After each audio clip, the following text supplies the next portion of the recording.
Já deu vontade de correr aqui dentro dessa casa hoje. Já deu vontade de pular. Eu acho interessante que Deus ele confirma a palavra que tem de ir de encontro ao coração da igreja. E eu orava hoje à tarde pedindo para que ele confirmasse a palavra. E foram cantados não um, mas 2 hinos falando do Espírito Santo. E é dele que a gente vai falar essa noite. Então, para a gente correr, abra sua Bíblia no livro dos Atos dos Apóstolos. Livro de Atos, logo depois de João, depois dos Evangelhos. Cadê a Cláudia? Cláudia que entrou em contato com a gente, obrigado, viu, pela oportunidade. Rony, Deus abençoe grandemente, viu? Chamar a gente aqui, uma igreja com uma envergadura como essa, é para honra e glória de Deus. Pastor Natalino, muito obrigado, viu? Eu sei que a vossa confiança não está em mim, mas a gente tem que agradecer. Muito obrigado pela oportunidade. Eu achei interessante quando o pastor Natalino falou do congresso que vai ter. Eu achei interessante a segunda fala, né? Que a gente vai ganhar massagem no pé. A primeira eu não achei muito bacana, não. Envolve dinheiro, é complicado.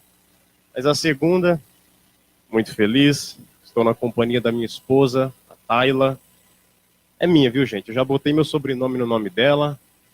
Já é minha, já. Atos dos Apóstolos, capítulo de número 2.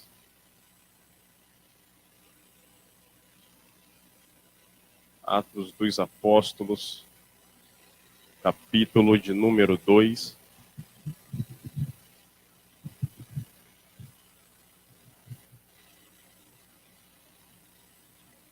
Vamos achar um livro de Atos. Glória a Deus.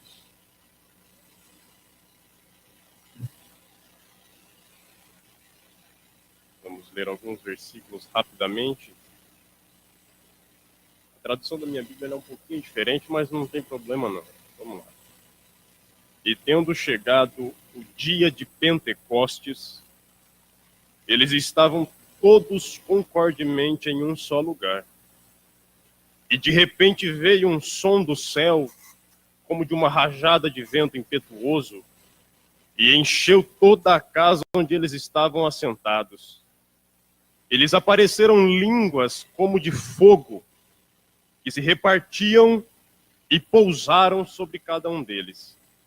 E todos foram cheios do Espírito Santo e começaram a falar em outras línguas, conforme o Espírito Santo lhes concedia falar. E em Jerusalém estavam habitando judeus, homens religiosos de todas as nações debaixo do céu. Antes de se assentar, apenas para motivo de curiosidade, deixa eu só perguntar se veio algum pentecostal aqui nessa noite. Eu acho que veio. Pode se assentar em nome de Jesus. Glórias a Deus e aleluias. O Rony falou que até meia-noite é dia ainda, então eu vou sem medo. É brincadeira, a gente vai correr aqui. Nós lemos um texto nessa noite que é um texto extremamente conhecido por toda a noiva do Cordeiro. É um texto que todo mundo conhece, até as crianças conhecem esse texto.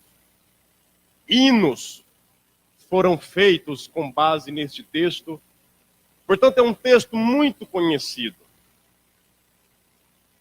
A incógnita que fica em um texto como esse é que é um texto que fala da manifestação do Espírito Santo.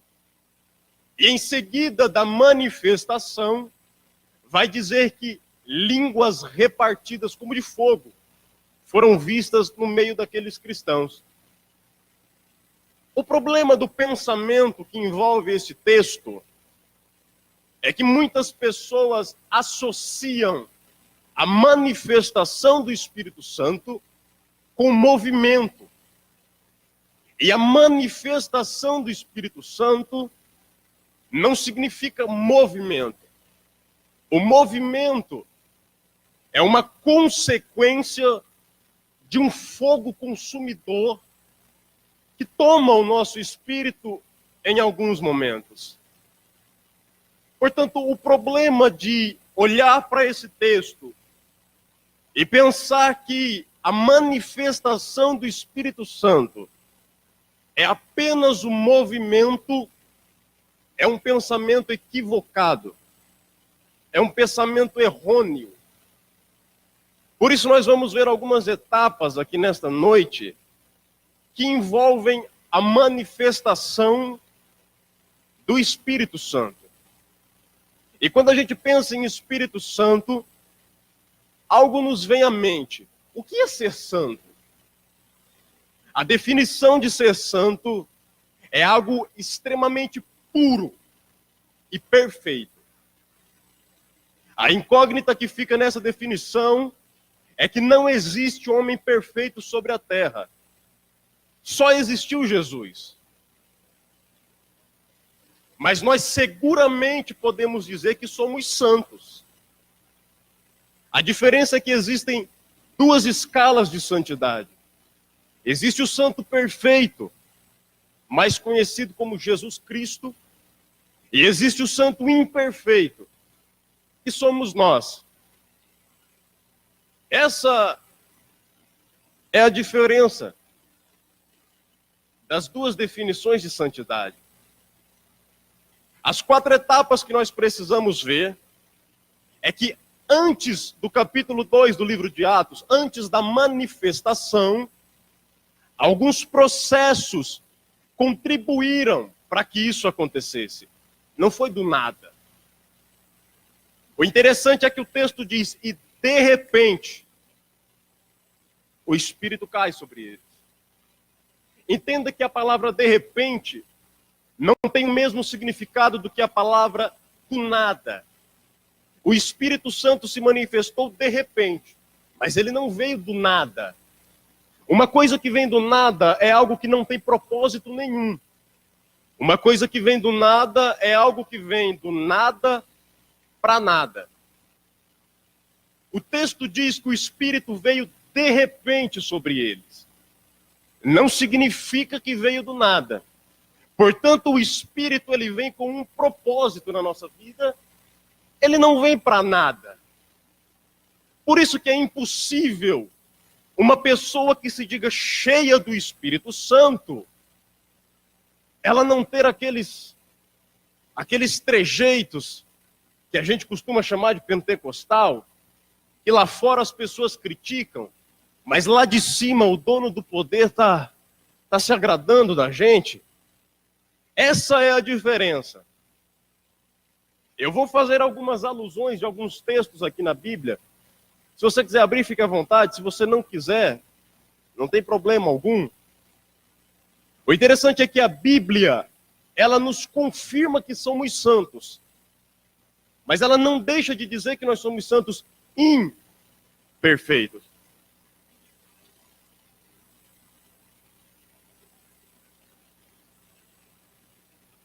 Gênesis, capítulo de número 1, o verso de número 26, vai relatar a criação dos santos. Gênesis 1 e 26. Dá uma olhada no que diz o texto. E disse Deus, façamos o homem à nossa imagem, conforme a nossa semelhança. Como é o nome da moça?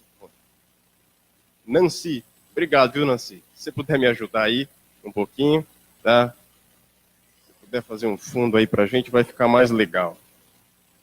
Façamos o homem à nossa imagem, conforme a nossa semelhança. Preste atenção numa coisa. Deus é santo.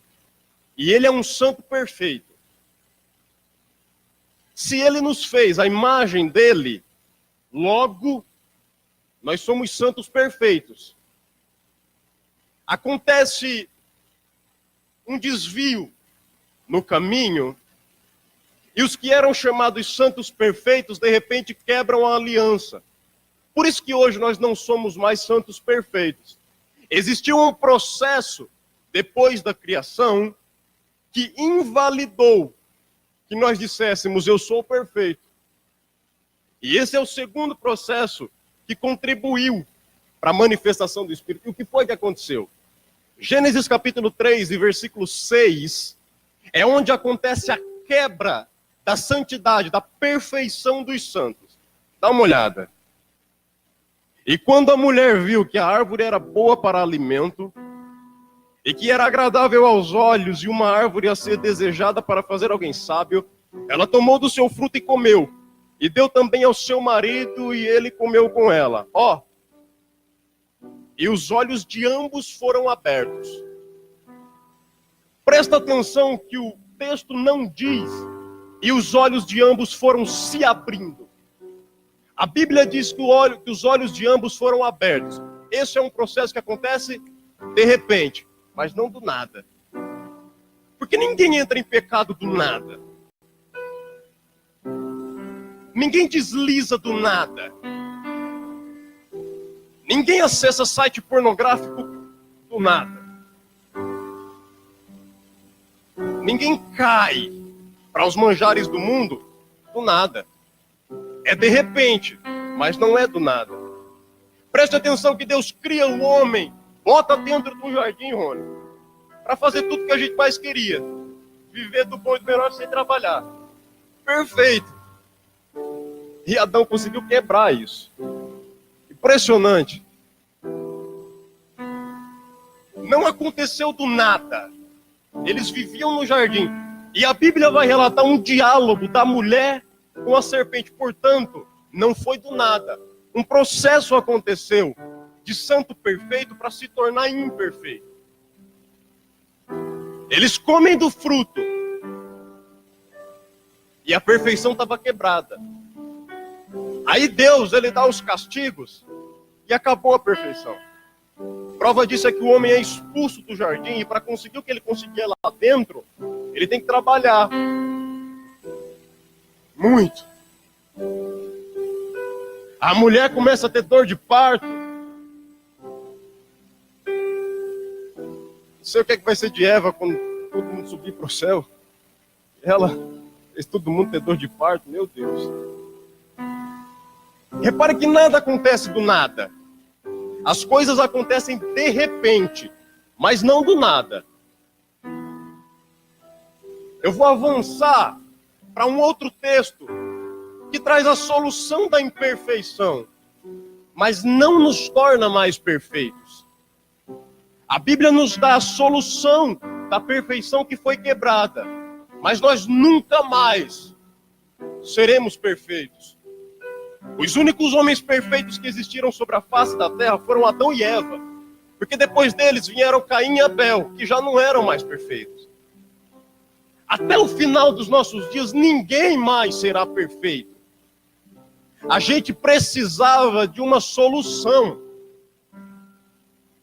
Porque o Evangelho de Mateus vai dizer, sedes perfeitos, como perfeito é o nosso Pai que está no céu. Só que não tem como. Pedro foi menos brando e disse, sede santos, como ele é santo. Pedro estava dizendo, Mateus falou que era para ser perfeito. Eu falo para vocês serem santos. Santo dá para ser. Perfeito não tem mais como. O interessante é que existe um livro na Bíblia de um profeta conhecido como messiânico. E é o profeta Isaías. E no capítulo de número 11 de Isaías, vem a solução para a perfeição que foi quebrada. Aquela luz no fim do túnel que todo mundo precisava. Aí Isaías 11:1 vai dizer, e sairá um ramo do tronco de Jessé, e um renovo se brotará das raízes dele. Pera lá, todo mundo era perfeito. Adão e Eva vêm e quebram a perfeição. Aí Isaías fala, calma, vai vir um renovo que vai sair do tronco de Jessé e ele vai conseguir colar de novo o que foi quebrado. Perceba que depois de Adão e Eva, Caim e Abel, todo mundo pecou. Noé foi escolhido para fazer uma arca gigantesca e salvar a humanidade. Depois de tudo isso, a Bíblia diz que Noé embriagou-se. Todo mundo pecou. Todo mundo. O único homem na Bíblia que foi chamado segundo o coração de Deus foi Davi. A Bíblia vai dizer que Davi adulterou. Todo mundo pecou. O homem que foi chamado para fazer a arca pecou. Rodrigo, ele só bebeu. Pecado. Esse negócio que o mundo tenta pôr na cabeça dos jovens, Rony, que nem tudo tem problema, é uma artimanha do inimigo para arrancar os jovens de dentro da igreja. Porque ele consegue introduzir na cabeça das pessoas que um golinho não tem problema. Que 5 minutos no site pornográfico já não tem mais problema. Olha a mensagem que Jesus mandou para uma das igrejas da Ásia. Eu conheço as tuas obras, que tem nomes de que vive, mas já está morto. Jesus mandou essa mensagem para quem? Foi para o mundo, Rony? Ou foi para uma igreja? Se foi para uma igreja, quer dizer que tinha santo lá dentro. Ele olhou para uma igreja cheia de santo e falou assim: João, fala para eles que eles têm nome de que vive. Mas para mim está todo mundo morto, João. O diabo tinha uma artimanha de arrancar os jovens de dentro da igreja. O que me preocupa é que no século XXI a artimanha mudou. E para ele tanto faz tirar ou não de dentro da igreja, porque ele consegue fazer com que pessoas morram tanto dentro. Por isso precisava do renovo. Por isso precisava brotar das raízes de Jessé. Por isso a gente precisava de uma solução. O interessante é que da etapa 1 para 2 teve um processo. Da 2 para 3 teve um outro processo. Mas pensa numa coisa. O homem era perfeito, caiu, se tornou imperfeito, ou seja, quebrou. O homem estava quebrado, sem esperança. Não precisa estar dentro de uma faculdade ou ser um investidor profissional para saber que um homem que tem muito dinheiro não bota o dinheiro dele em qualquer empresa. Ninguém que tem dinheiro para investir, investe em qualquer coisa. Investe em coisa que não dá resultado. Investe em coisa que não tem futuro. É ou não é, Rony? Você que é um homem que tem muito dinheiro. Ninguém que tem muito dinheiro compra qualquer coisa. Ele compra algo que tem uma perspectiva futura. Mas o interessante é que a humanidade estava quebrada. A perfeição foi quebrada. Os 2 primeiros perfeitos que surgiram quebraram o processo. E aí a humanidade inteirinha perdeu a perfeição. Ninguém mais pode falar eu sou perfeito. Ninguém. Quem investiria em algo que não dá resultado?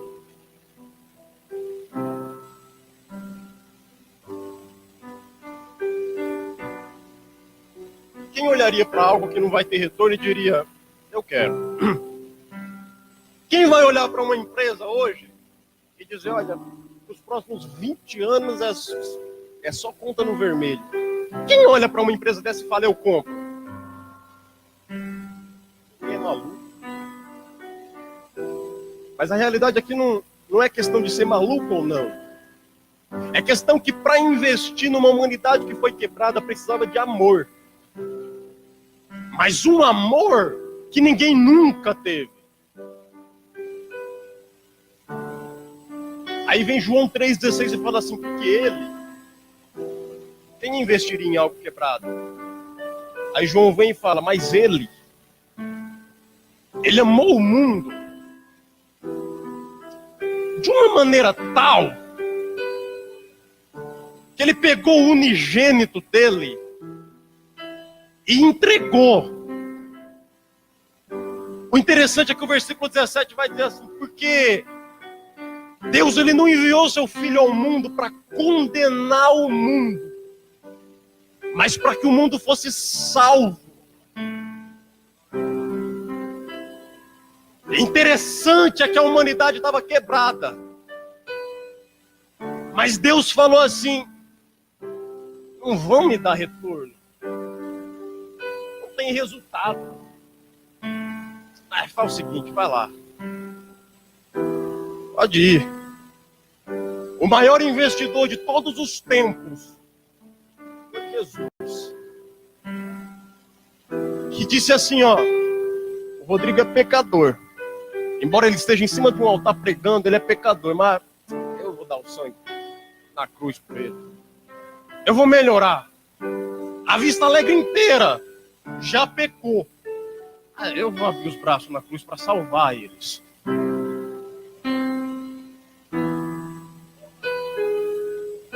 O interessante é que Jesus veio sobre a terra. Eu estou avançando a história bastante, porque eu não quero cansar vocês. Mas aí o interessante é que Jesus vem andando sobre a terra. Ele olha para um bando de pescadores e fala: vem, me segue. Olha isso. Tinham escribas naquele tempo, fariseus, mestres e doutores da lei. Por que Jesus olhou para os pescadores e falou: vem? Jesus podia ter olhado para qualquer pessoa, mas ele olhou para um bando de pescadores e falou: me segue. Ninguém dava nada pelos pescadores, ele veio e deu. Ninguém dava nada para um bando de gente que ficava com rede em cima de um barco pegando peixe. Ele veio e falou: pode vir. Ninguém dava nada por um cidadão chamado Pedro, que andava com uma espada na cintura, pescando peixe. Mas Jesus olhou para Pedro e disse: Pedro, vem cá. Parece que eu vejo Pedro dizendo: Senhor, eu sou só um pescador, eu não sou nada. Mas aí eu vejo Jesus dizendo: não, Pedro, você pode ser pescador agora, mas se você andar comigo, até sobre as águas, eu faço você andar.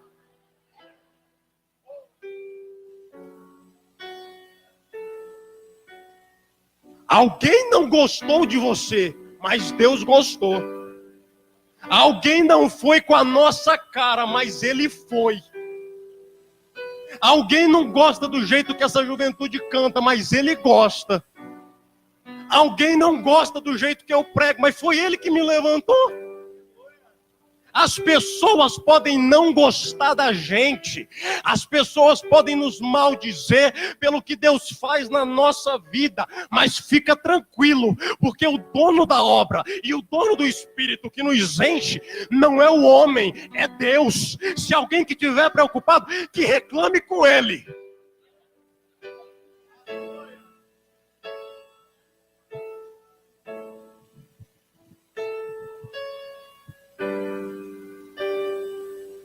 Interessante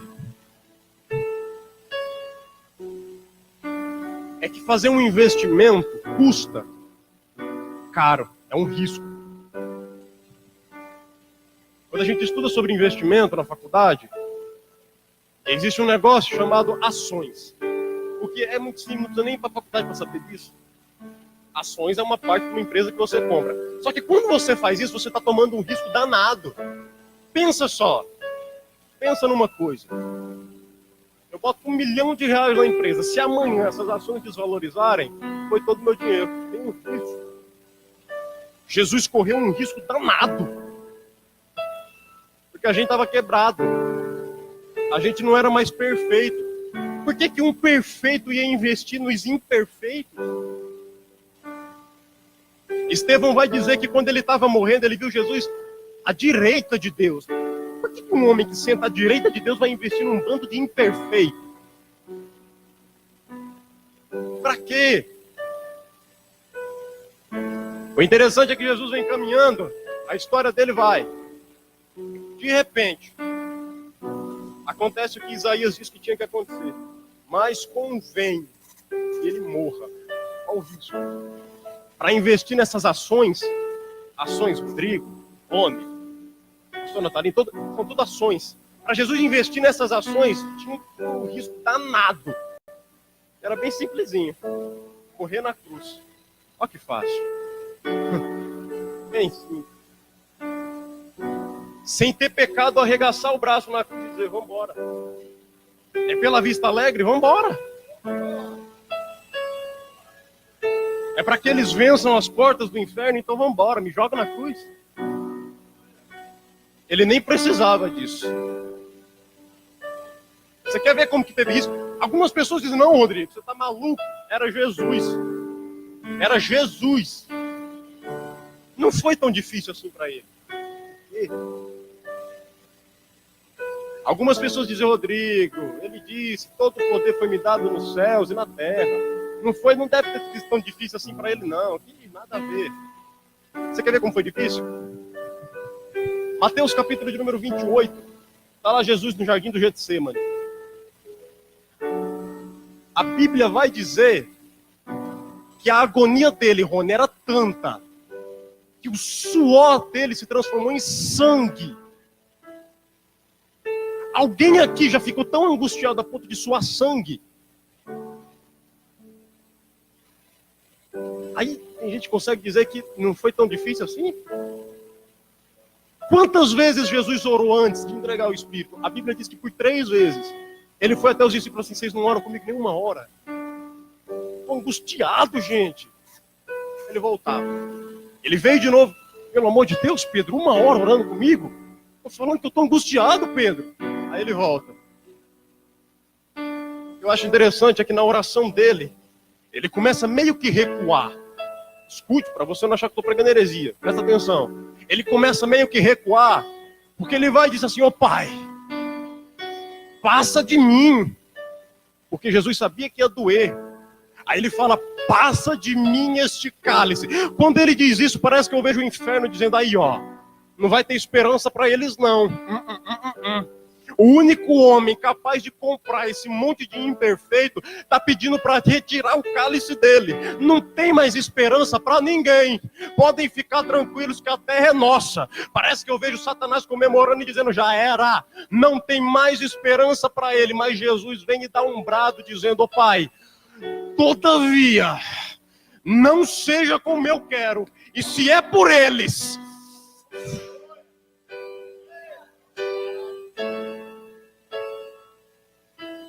Interessante é que Jesus vai para a cruz, toma tapa na cara, cuspida e chicoteada. Interessante é que zombam dele. Jesus morre. Ele expira.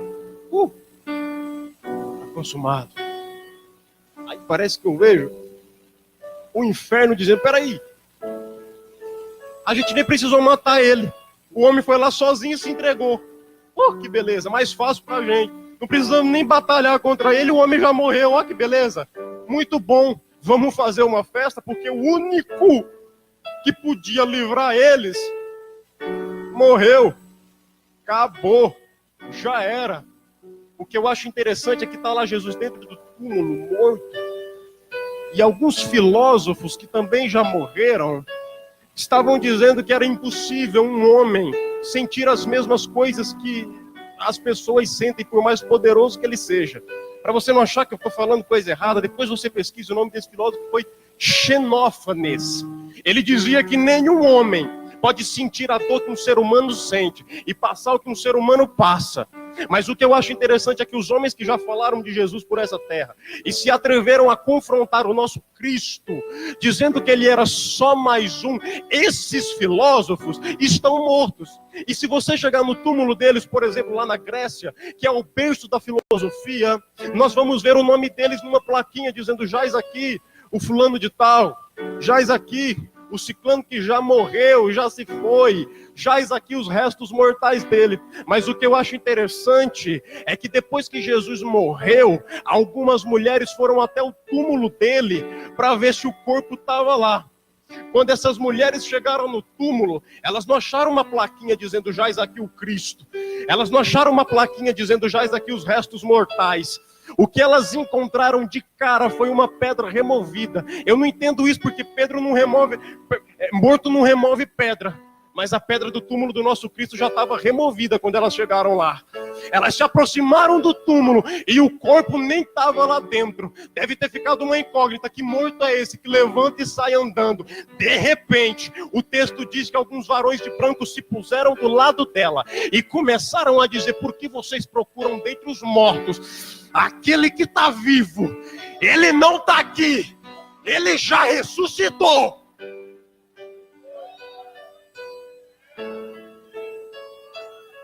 Para vergonha de Satanás, ele teve que olhar e dizer como é que é. O homem morreu, depois de 3 dias voltou. Que maluquice é essa? Aí parece que eu vejo Jesus chegando, interrompendo a festa e bradando: ó morte, onde é que está a tua vitória? Inferno, cadê o teu aguilhão?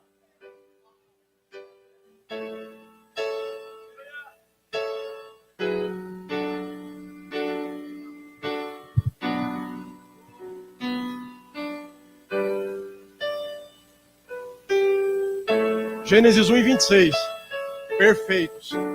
Gênesis 3, 6 e 7, imperfeitos. Isaías 11 e 1, a solução. Mateus capítulo 1, número 1, versículo de número 26, ó. E Jacó gerou a José, marido de Maria, da qual nasceu Jesus o Cristo. Pronto, acabou. Os imperfeitos agora não vão mais ser perfeitos, mas não precisa ser perfeito. Precisa ser santo. O que Pedro disse, ser de santo, porque ele também é santo. Só que antes de acontecer o Pentecoste, veja que não foi do nada. Atos capítulo de número 1. Você vai ver que não aconteceu do nada. Eu já vou encerrar. Por favor, não se canse. Não foi do nada. Foi de repente. Atos capítulo de número 1, ó. Versículo de número 4. E tendo-se reunido com eles, ordenou-lhes que não partissem de Jerusalém, mas que esperassem a promessa do Pai, que disse ele: de mim ouvistes, porque João verdadeiramente batizou com água, mas vós sereis batizados com o Espírito Santo dentro de poucos dias. Olha o que Jesus está dizendo. Antes de ascender ao céu, Jesus estava dizendo assim: gente, eu vou subir para o céu, mas eu vou encher vocês com o Espírito Santo. João batizou com água, mas vocês vão ver com o que eu vou batizar vocês daqui a pouco. O interessante é que Jesus está ensinando para os discípulos, e olha que coisa maluca. Os discípulos estavam na frente de Jesus, escutando o mestre dos mestres falar, e estavam dispersos. Isso é uma loucura. Como é que consegue estar na frente de Jesus Cristo, prestes a ascender ao céu e ficar disperso? Rodrigo, disperso onde? Você está maluco? Ó, versículo de número 6. Portanto, aqueles que se haviam reunido perguntaram-lhe, dizendo: Senhor, tu restaurarás nesse tempo o reino de Israel? Jesus estava falando de reino? Jesus estava falando de templo, por acaso? Jesus estava falando de reconstrução de templo? Jesus estava falando: eu vou encher vocês do Espírito Santo. E os discípulos perguntando: quando que vai restaurar o templo? É Jesus dizendo: eu quero encher vocês. E os discípulos preocupados com outra coisa. É Jesus olhando para a igreja no século 21 dizendo: eu quero avivar. E as pessoas mortas. É Jesus olhando para o século 21 e dizendo: eu quero trazer o Espírito Santo de novo para o meio de vocês. E a igreja pensando em outra coisa. É Jesus derramando a unção dele e fulano falando do outro. É Jesus querendo encher a igreja e as pessoas procurando tempo para olhar para a vida dos outros. Que isso? Aqui. Jesus estava falando do Espírito Santo. E os discípulos perguntando: quando que vai restaurar o templo? Por favor, quero saber disso. Repara que Jesus dá uma patada tremenda neles. Ó, no 6 os discípulos perguntam: quando que vai restaurar o templo? No 7 Jesus disse: e ele disse-lhes: não pertence a vós saber os tempos ou as estações que o Pai estabeleceu pelo seu próprio poder. Jesus voltou a atenção deles e continuou no 8. Mas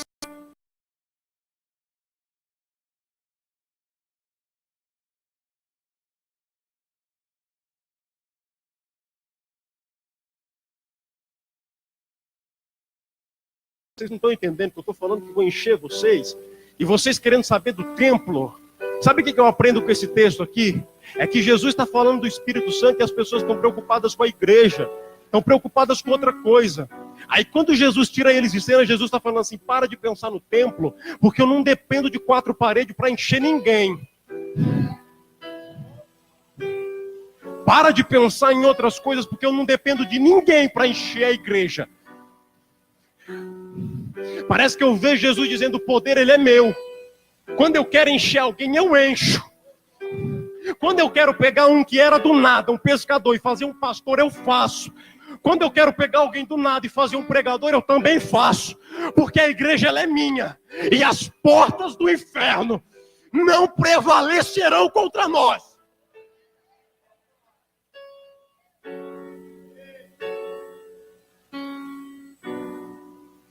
Aí dá uma olhada nisso. Jesus sobe para o céu. Já prendeu a atenção dos discípulos. Aí quando ele sobe para o céu, e falando estas coisas, vendo eles, foi levado para cima e uma nuvem o recebeu, ocultando aos seus olhos. E enquanto eles olhavam firmemente para o céu, enquanto ele subia, peraí. Quer dizer que os mesmos discípulos que estavam preocupados com o templo, agora não param de olhar para cima? Quer dizer que os mesmos discípulos que estavam preocupados com a restauração do reino, agora não param de olhar para a glória dele? Que interessante, sabe o que é isso? Enquanto a gente está olhando para as coisas daqui, a gente não enxerga o que está lá em cima. Quando a gente se desprende daqui e começa a olhar lá para cima, igual Pedro fez, Pedro andava como um pescador, preso na terra. De repente, ele começou a olhar para Jesus, que é o que manda o texto de Hebreus 12, versículo 1 e 2. Olhando para Jesus, o autor e consumador da nossa fé. De repente, Pedro começou a olhar para ele. Aí o pescador que não valia de nada, que era só mais um, de repente foi visto pelos discípulos andando sobre as águas. É que quem está preso aqui na terra não consegue andar sobre as águas. Mas quem começa a olhar para ele, de repente não para de olhar para a glória dele que vem lá de cima. Os discípulos preocupados com o templo, Jesus sobe e de repente eles estão fitos no céu. Aí vem uma das palavras mais intrigantes da Bíblia, que são dois varões de branco que se botam do lado dos discípulos e falam: por que vocês estão olhando para o céu desse jeito? Do jeito que esse homem está subindo, daqui a pouco ele desce para buscar vocês, daqui a pouco ele volta.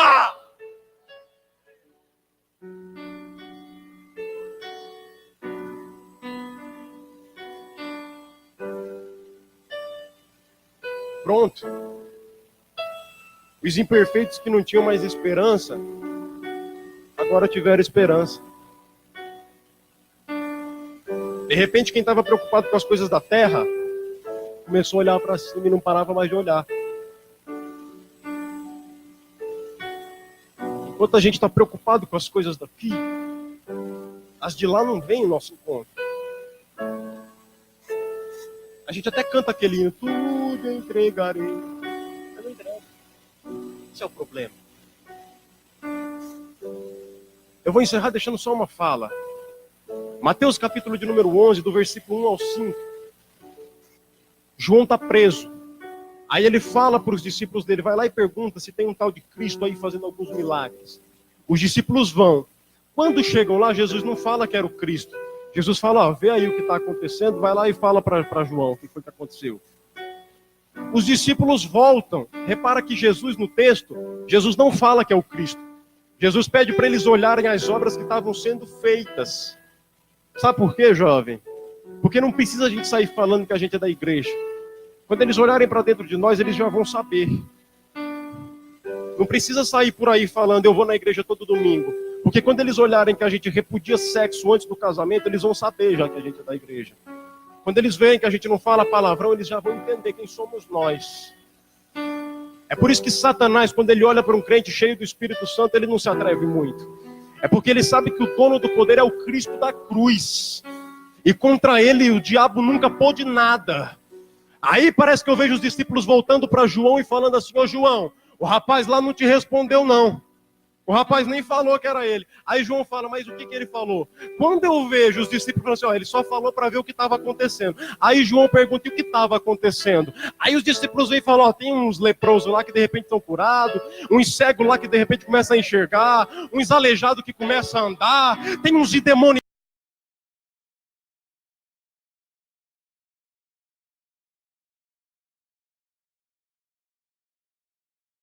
que é o Cristo. Aí parece que eu vejo João dizendo: vocês estão malucos para ressuscitar morto, só se for Ele.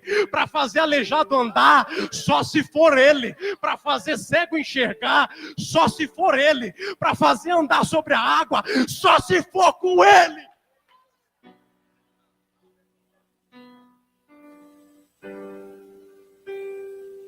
Isso é a manifestação do Espírito Santo. Isso é se encher do Espírito. Nós éramos perfeitos, Vista Alegre. Em Gênesis 3, 6 e 7 nós nos tornamos imperfeitos. Em Isaías 11:1 veio a solução. E até hoje está todo mundo debaixo de um chuveiro chamado graça. Por isso sinta-se liberto. Ele já nos perdoou. Por isso que Paulo fala em Romanos 8:1: nenhuma, Satanás, nenhuma condenação há para os que já estão no Cristo ressurreto. Nenhuma condenação.